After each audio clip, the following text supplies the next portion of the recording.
नमस्कार। Dayanand online classes में एक बार फिर से आपका हार्दिक अभिनंदन करता हूं। पिछली क्लास में हम चैप्टर नंबर फर्स्ट के कुछ महत्वपूर्ण क्वेश्चन किए थे। आज इस क्लास में हम नया चैप्टर स्टार्ट करने जा रहे हैं। चैप्टर नंबर 9 है कोऑर्डिनेशन कंपाउंड, उप सहसंयोजक यौगिक।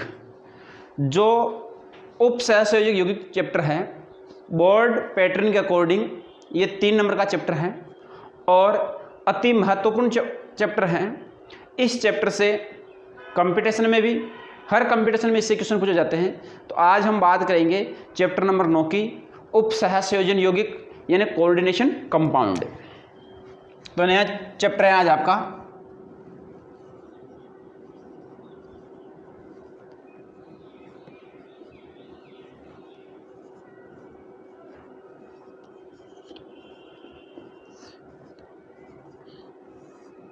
उप सहसंयोजक यौगिक अर्थात इसको हम कह सकते हैं कोऑर्डिनेशन कंपाउंड। अब जो कोऑर्डिनेशन कंपाउंड है इसका अंक भार है वह है 3 नंबर का। बोर्ड एग्जाम में इससे 3 नंबर के क्वेश्चन पूछे जाते हैं और वह 3 नंबर का जो है उसका डिवाइडेशन है 1+2 के रूप में, यानी एक नंबर का क्वेश्चन आता है और एक 2 नंबर का क्वेश्चन आता है। देखो, सबसे पहले यदि हम कोऑर्डिनेशन कंपाउंड को समझें कि उप सहसंयोजन यौगिक क्या होता है, तो उप सहसंयोजन यौगिक को पढ़ने से पहले आपके पास में एक बॉन्ड होता है आयनिक बंध और एक सहसंयोजक बंध है। सबसे पहले हम आयनिक बंध और सहसंयोजक बंध के बारे में जानेंगे, जिससे हमने 11th क्लास में चैप्टर नंबर 4 पढ़ा था। उसी के अकॉर्डिंग यहाँ पे हम सबसे पहले एक आपका होता है आयनिक बंध। एक तो आयनिक बंध होते हैं और एक होते हैं आपके पास में सहसंयोजक बंध। इन दोनों के बारे में बात करेंगे कि आयनिक बंध क्या होते हैं और सहसंयोजक बंध क्या होते हैं। कि ऐसे बंध जिनमें इलेक्ट्रॉनों का आदान प्रदान होता है, जिनमें इलेक्ट्रॉनों का आदान प्रदान होता है उन्हें हम कौन से बंध कहते हैं? आयनिक बंध कहते हैं। यानी जिनमें इलेक्ट्रॉनों का आदान प्रदान होता है, उन इलेक्ट्रॉनों के आदान प्रदान होने के कारण जो बंध बनता है उस बंध को हम आयनिक बंध कहते हैं। और जितने भी आपके पास में आयनिक बंध होते हैं, उन आयनिक बंधों से 2 प्रकार के तत्वों के रूप में विभाजित होते हैं। एक तो होती है आपके पास में धातुएं और एक होती है आपके पास में अधातुएं। धातुएं जिनके ऊपर पॉजिटिव चार्ज होता है वह धातु होती है और जिनके ऊपर नेगेटिव चार्ज होता है वह क्या होती है? अधातुएं होती है। इस प्रकार से इनको 2 भागों में बांटा गया है। आयनिक बंध के बारे में यही कहेंगे कि इलेक्ट्रॉनों का जिनमें आदान प्रदान होता है, एक माध्यम से दूसरे माध्यम में जो इलेक्ट्रॉन पाए जाते हैं उनसे जो बंध बनते हैं उनको क्या कहते हैं? आयनिक बंध कहते हैं। इसके बाद में होता है सहसंयोजन बंध। कौन से बंध होते हैं? सहसंयोजक बंध। यानी सहसंयोजक बंध क्या होते हैं? जिनमें इलेक्ट्रॉनों की साझेदारी होती है। इलेक्ट्रॉनों की साझेदारी द्वारा जो बंध बनते हैं, इलेक्ट्रॉनों की साझेदारी से जो बंध बनते हैं, उन बंधों को हम बोलते हैं सहसंयोजक बंध। क्या बोलते हैं? सहसंयोजक बंध। अब देखो, इलेक्ट्रॉनों की साझेदारी के बारे में बात करें, जैसे आपके पास में एक यौगिक दे रखा है Cl2। इसमें अब इलेक्ट्रॉनों की साझेदारी हम किस प्रकार से करते हैं? जैसे आपके पास में सहसंयोजक बंध की प्रकृति है, सहसंयोजक बंध की प्रकृति में क्या है? जैसे Cl है और Cl है। अब इसमें क्लोरीन के बाह्यतम कोश में कितने इलेक्ट्रॉन होते हैं? 7। 1 2 3 4 5 6 और यहाँ पे 7।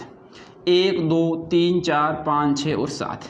अब इसको अपना अष्टक पूरा करने के लिए 1 इलेक्ट्रॉन की आवश्यकता होती है। इसको भी अपना अष्टक पूरा करने के लिए कितने इलेक्ट्रॉन की आवश्यकता होती है? 1 इलेक्ट्रॉन की आवश्यकता होती है। तो ये दोनों इस प्रकार से अपना बाह्यतम कोश में अष्टक पूरा करते हैं, नहीं करते हैं? अब करने के कारण यहाँ पे क्या होता है? Cl और यहाँ पे क्या होता है? Cl। 1 2 3 4 5 6, 1 2 3 4 5 और 6। इन दोनों के मध्य ये जो बंध पाया जाता है, इस बंध को हम कौन सा बंध कहते हैं? सहसंयोजक बंध कहते हैं। तो ये हमें पता होना चाहिए कि किस प्रकार से इनमें इलेक्ट्रॉनों की साझेदारी होती है। तो इस प्रकार का जो बंध बनता है उस बंध को हम क्या कहते हैं? सहसंयोजक बंध कहते हैं। अब सहसंयोजक बंध के बाद में जो आपका आता है अगला उप सहसंयोजक बंध है। उस उप सहसंयोजक बंध की बात करते हैं। पहले उप सहसंयोजक बंध क्या होता है, उसके बाद में हम बात करेंगे उप सहसंयोजक यौगिकों की। तो देखो, अब हम बात करते हैं उप सहसंयोजक बंध। उप सहसंयोजक बंध।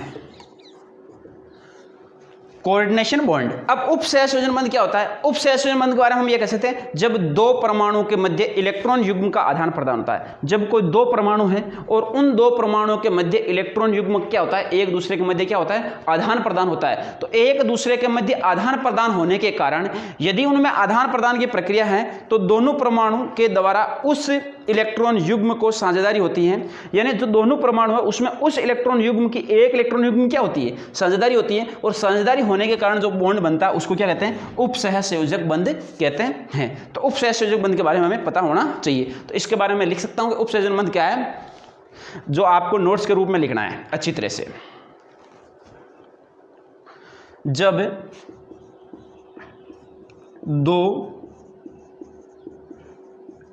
परमाणु, कितने परमाणु हैं आपके पास में, दो परमाणु, जब दो परमाणुओं के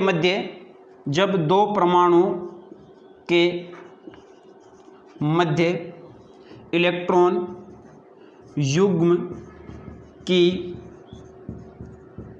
साझेदारी होती है। जब दो परमाणुओं के मध्य किसकी साझेदारी होती है, इलेक्ट्रॉन युग्म की साझेदारी होती है तथा दो परमाणुओं द्वारा इलेक्ट्रॉन, दो परमाणुओं के द्वारा इलेक्ट्रॉन आया करते हैं, दो परमाणुओं के द्वारा इलेक्ट्रॉन,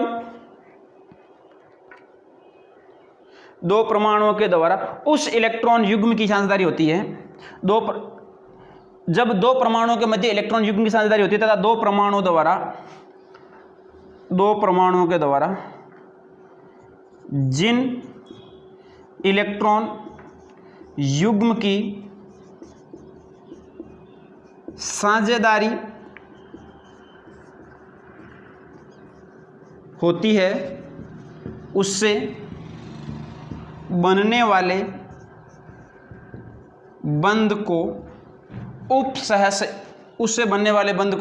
उप सहसंयोजक बंध कहते हैं। उप सहसंयोजक बंध कहते हैं। उससे बनने वाला जो बंध होता है उसको क्या कहते हैं, उप सहसंयोजक बंध कहते हैं। यानी उसमें जो इलेक्ट्रॉनों के मध्य साझेदारी होती है, इलेक्ट्रॉनों के मध्य साझेदारी का मतलब क्या होता है, इसमें एक तो होता है दाता परमाणु, कैसा होता है, दाता परमाणु, और एक कैसा होता है, ग्राही।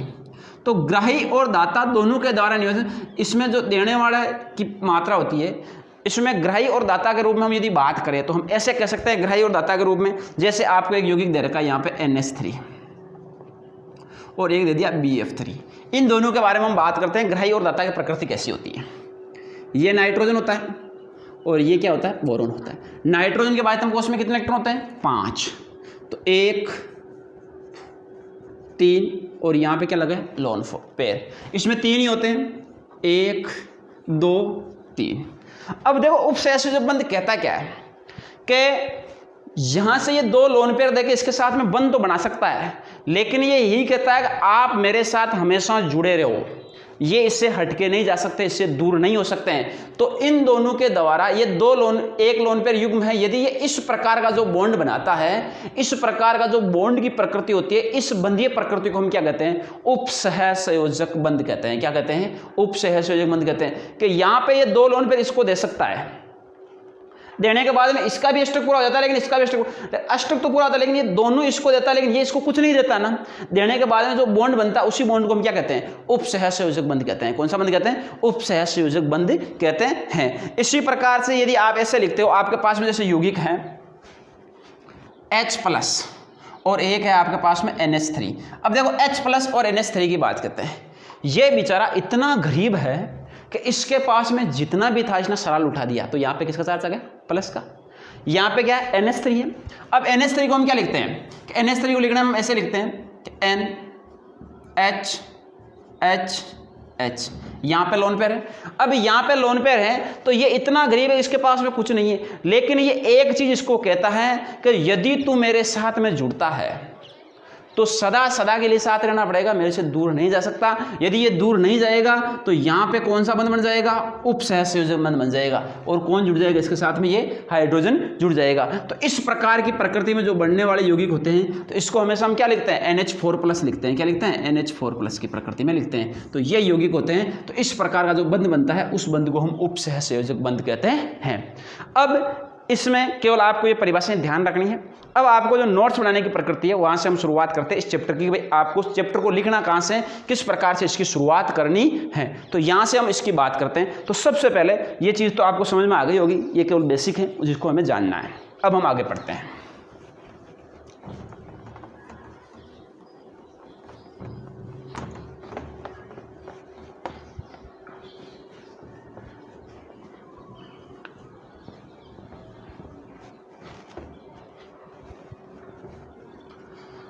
अब देखो, सबसे पहले हम बात करते हैं कि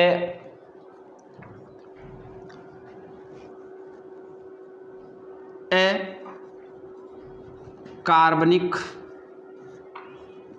पदार्थ, या इस अकार्बनिक पदार्थ की हम बात करें। अकार्बनिक पदार्थ 3 प्रकार के होते हैं। अब इस चैप्टर में जो अकार्बनिक पदार्थ है वे कितने टाइप्स के हैं? 3 टाइप्स के हैं। और उन 3 टाइप्स के पदार्थों में हम कह सकते हैं कि नंबर फर्स्ट होता है, उसका नाम होता है सरल लवण। क्या नाम होता है? सरल लवण। और जो नंबर सेकंड होता है उसको बोलते हैं द्विक लवण।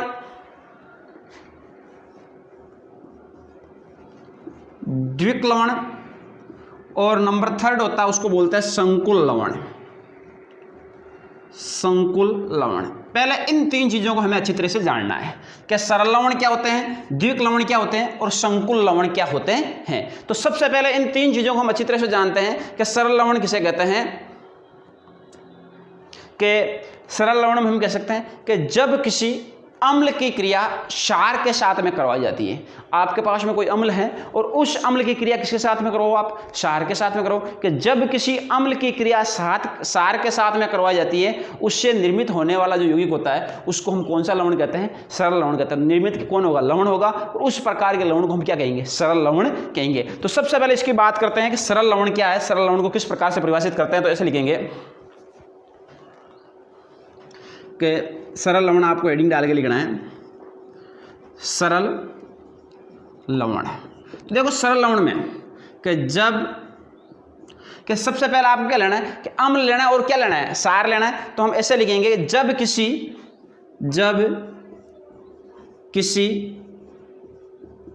अम्ल की क्रिया, जब किसी अम्ल की क्रिया क्षार के साथ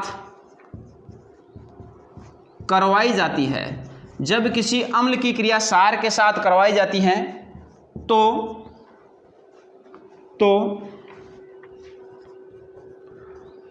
उससे निर्मित लवण को सरल लवण कहते हैं। कि जब किसी अम्ल की क्रिया क्षार के साथ करवाई जाती है, आपको क्या लेना है? एक एसिड लेना है, एक बेस लेना है, दोनों की परस्पर रिएक्शन करवानी है, उससे निर्मित होने वाले लवण को हम क्या कहेंगे? सरल लवण कहेंगे। तो इस सरल लवण में जैसे आपने कहा कि आपके पास में अम्ल है HCl प्लस क्षार क्या लिया आपने? NaOH। तो अभिक्रिया करवानी है, हम यहाँ पे यही कहेंगे, यहाँ पे अम्ल है और यहाँ पे क्या है? क्षार। तो दोनों से निर्मित क्या होगा? लवण प्लस जल, ये प्रकृति बनेगी। तो अब यहाँ से देखो कि यहाँ से क्या है, इसका यहाँ से अपघटन करें, इसका यहाँ से अपघटन करें, तो यहाँ पे क्या बन जाता है? NaCl।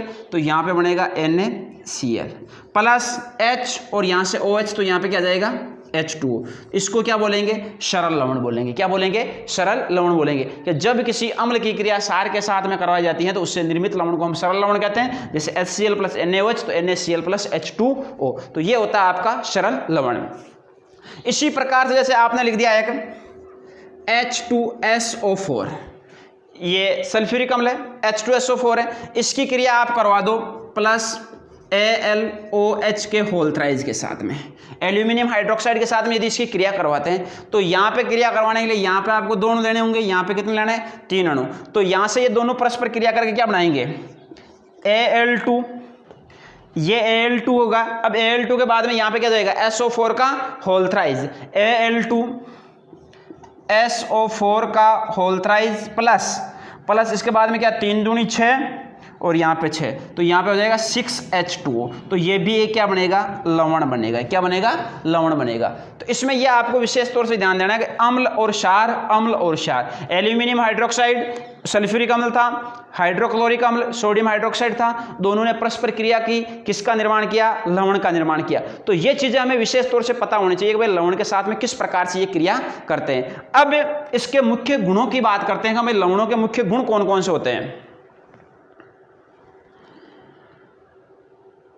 अब देखो, गुणों की बात करें तो हम ये कह सकते हैं कि सरल लवण होते हैं वह सरल लवण ठोस अवस्था में तो स्थायी होते हैं, गलित या क्या कह सकते हैं द्रवित अवस्था में, कि जितने भी जो सरल लवण होते हैं वह ठोस अवस्था में तो कैसे होते हैं, स्थायी होते हैं। लेकिन यह गलित या द्रवित अवस्था की बात करें तो उस अवस्था में ये स्वतंत्र रूप से अपने आयनों का क्या कर देते हैं, त्याग कर देते हैं। तो स्वतंत्र रूप से आयनों का त्याग क्यों करते हैं कि जैसे ही आप उसको गलित अवस्था में डालते हो तो गलित अवस्था में डालने के कारण वे क्या करते हैं, आयन मुक्त करते हैं, यानी धनायन और ऋणायन को क्या कर देते हैं, अलग अलग भागों में तोड़ देते हैं। तो ये इसके मुख्य गुणों की बात करते हैं। तो मुख्य गुणों में सबसे पहले हमें ये लिखना है कि सबसे पहले इसके गुणों की बात करेंगे, भाई सरल लवणों के गुण क्या होते हैं। तो ऐसे लिखना है, नंबर 1 यहां पे लिख लो, गुण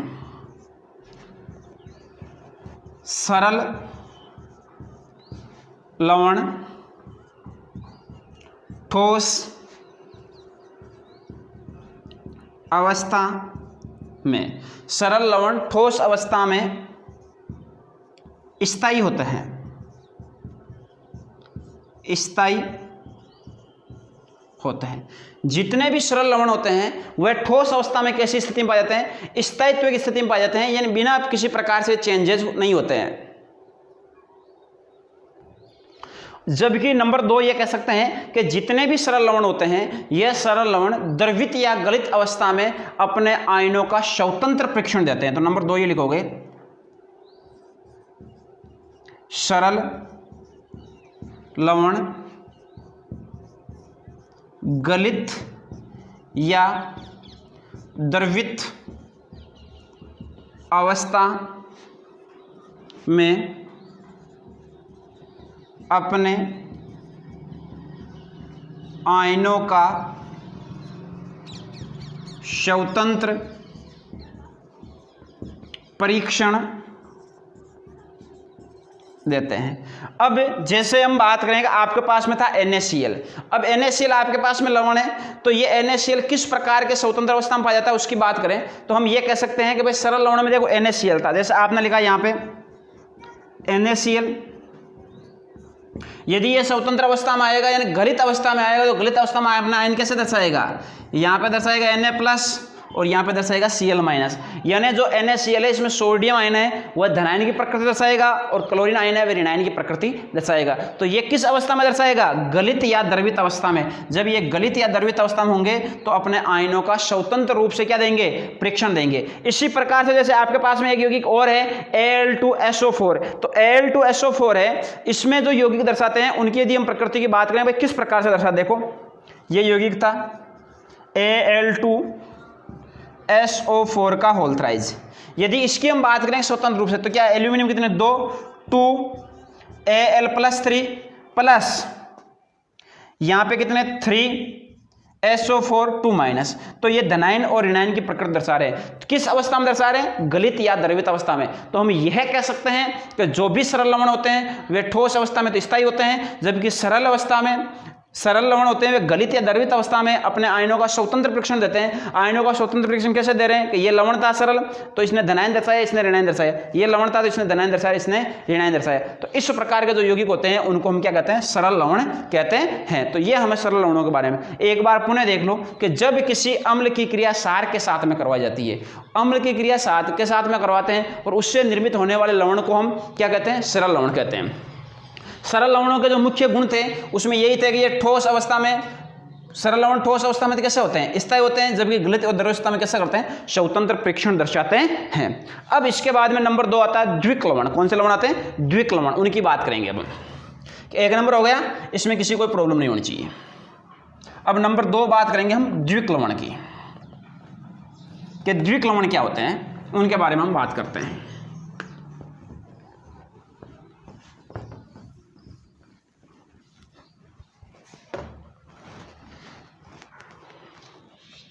नंबर 2 द्विक लवण। अब देखो द्विक लवण क्या है कि द्विक लवण को कैसे हम परिभाषित करते हैं, जब 2 या 2 से अधिक सरल लवण आपस में मिलकर नए जिस यौगिक का निर्माण करते हैं, नया जो निर्मित यौगिक होता है, उसी लवण को हम कौन सा लवण कहते हैं, द्विक लवण कहते हैं। यानी जब 2 या 2 से अधिक सरल लवण क्या हो जाते हैं, परस्पर मिल जाते हैं और उससे निर्मित होने वाला जो लवण होता है उसको हम द्विक लवण की संख्या देते हैं। तो द्विक लवण में हमें यही ध्यान रखना है कि यदि या तो 2 या 2 से अधिक कौन से लवण मिलेंगे, सरल लवण मिलेंगे, उनसे निर्मित होने वाले लवण को हम कौन सा लवण कहेंगे, द्विक लवण कहेंगे। इसमें ऐसे लिख सकते हो 2 या 2 से अधिक सरल लवणों से निर्मित, कि 2 या 2 से अधिक सरल लवणों से निर्मित या सरल लवणों के योग से निर्मित, 2 या 2 से अधिक सरल लवणों के योग, सरल लवणों के योग से निर्मित लवण को, योग से निर्मित लवण को द्विक लवण कहते हैं। अब आपके पास में जो सरल लवण है उनकी संख्या 2 या 2 से क्या है, अधिक है, इनसे निर्मित होने वाले लवण को क्या कहेंगे, द्विक लवण कहेंगे। जैसे आपके पास में जो द्विक लवण की यदि हम बात करें तो हम ऐसे लिख सकते हैं MgCl2 ये सरल लवण है, KCl ये क्या है, सरल लवण है। यदि इन दोनों को परस्पर किसके साथ मिला दे, जल के साथ में, जैसे आपने लिख दिया यहाँ पे 6H2O, इनसे निर्मित होने वाला जो लवण होगा उसको कौन सा लवण कहेंगे, हम द्विक लवण कहेंगे। तो आपने लिखा यहाँ पे KCl MgCl2 6H2O, जो ये निर्मित हुआ लवण है इस लवण को हम बोलते हैं द्विक लवण, और इस द्विक लवण का नाम होता है कॉर्नेलाइट। क्या नाम होता है, कॉर्नेलाइट। तो आप इसका नाम लिख सकते हो कॉर्नेलाइट। कि आपके पास में मैग्नीशियम क्लोराइड का एक सरल लवण था, पोटेशियम क्लोराइड का एक सरल लवण है, जल साथ में लिया, इन दोनों को आपस में परस्पर मिलाया, इससे निर्मित होने वाले लवण को हमने किसकी संख्या दी, द्विक लवण की। तो ये क्या बना आपके पास में, द्विक लवण। इस द्विक लवण का नाम क्या है, कॉर्नेलाइट। अब इसी प्रकार से जैसे आप एक एग्जाम्पल और लेते हो, Al2SO4 का होल थ्राइस प्लस एक आप लिख दो यहाँ पे K2SO4 प्लस 24H2O, ये एल्यूमिनियम सल्फेट का आपने क्या ले लिया, सरल लवण ले लिया, पोटेशियम सल्फाइड का सरल लवण ले लिया, और यहाँ पे क्या ले लिया, जल। यदि इन सब को आप मिलाते हो तो यहाँ पे क्या लिखते हो, K2SO4 Al2SO4 का होल थ्राइस डॉट 24H2। ये लिखते हो कि नहीं लिखते हो कि Al2SO4 K2SO4 Al2SO4 का होल थ्राइस डॉट 24H2O। तो यहाँ पे K2SO4 है, यहाँ पे डॉट लग जाएगा, K2SO4 Al2SO4 का होल थ्राइस डॉट 24H2O। इसको हम बोलते हैं पोटास लवण, पोटास लवण। इस पोटास लवण को हम क्या कहते हैं सामान्यतः, फिटकरी। क्या कहते हैं, फिटकरी।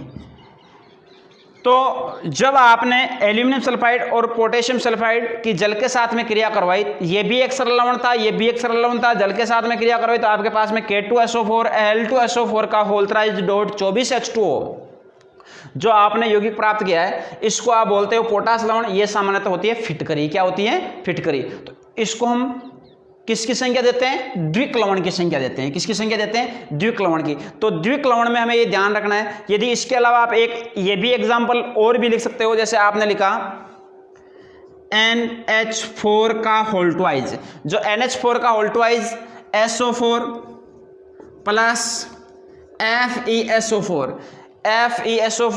प्लस 6H2O, ये अमोनियम सल्फाइड है, ये फेरस सल्फाइड है, और यहाँ पे क्या है 6H2 है। तो आप इसको क्या लिखोगे, FeSO4 डॉट NH4 का whole twice SO4 dot 6H2O।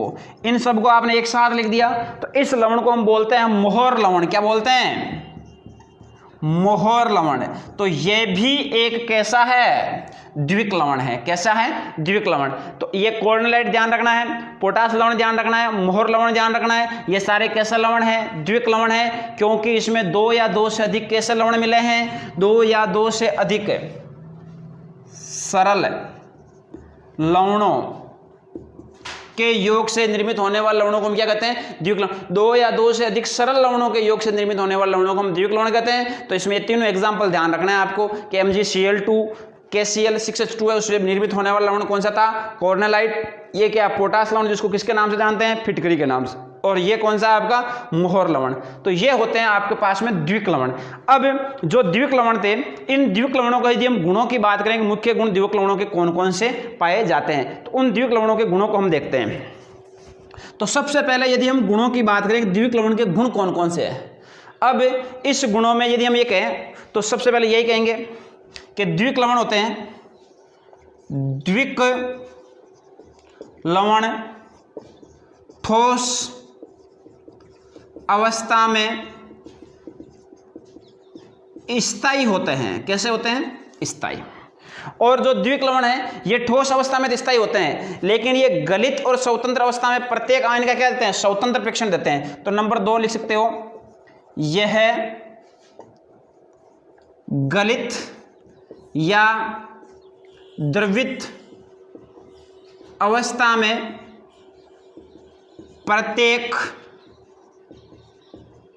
Ion का स्वतंत्र परीक्षण देते हैं। अब स्वतंत्र परीक्षण देते हैं प्रत्येक आयन का, तो स्वतंत्र परीक्षण के रूप में जैसे हम एक एग्जांपल लेता हूं मैं आपके पास में, जैसे ये लिखा है, इसके बारे में बता देता हूं, कोर्नेलाइट के बारे में, बाकी को आपको ध्यान रखना है। जैसे आपने लिखा KCl, MgCl2, 6H2, ये क्या था आपके पास में? कोर्नेलाइट था। इस कोर्नेलाइट में हम स्वतंत्र परीक्षण की बात करें तो हम क्या लिखेंगे? देखो यहां पे क्या है? K पोटेशियम प्लस में आ जाता है, Mg+2 होता है, 3Cl किसके रूप में होता है? माइनस के रूप में। आप इसके बारे में लिख सकते हो, इसको लिखने की जरूरत नहीं, केवल ये ध्यान रख लो कि ये 3 यौगिक होते हैं और ये स्वतंत्र परीक्षण दे रहे हैं कि ये धनायन दर्शा रहा है पोटेशियम, मैग्नीशियम क्या दर्शा रहा है? धनायन, और क्लोरीन क्या दर्शा रहा है? ऋणायन। तो ये कैसे परीक्षण देते हैं? स्वतंत्र परीक्षण। तो इसी प्रकार के आप इनके बारे में भी बता सकते हो कि स्वतंत्र परीक्षण देते हैं या नहीं देते हैं। अब इसके बाद में आता है आपके पास में संकुल लवण। कौन सा लवण आता है? संकुल लवण। अब देखो संकुल लवण की यदि हम बात करेंगे, भाई संकुल लवण क्या है, किस प्रकार से, तो जो अब अगली क्लास होगी उस अगली क्लास में हम संकुल लवण पढ़ेंगे और संकुल लवण की बाकी क्रियाविधियों के बारे में पढ़ेंगे। तो यहाँ पे ये 2 परिभाषा विशेष तौर से इन दोनों के एग्जाम्पल आपको ध्यान रखना है। कंटिन्यू हम अगली क्लास को रखेंगे। आज के लिए इतना ही, धन्यवाद।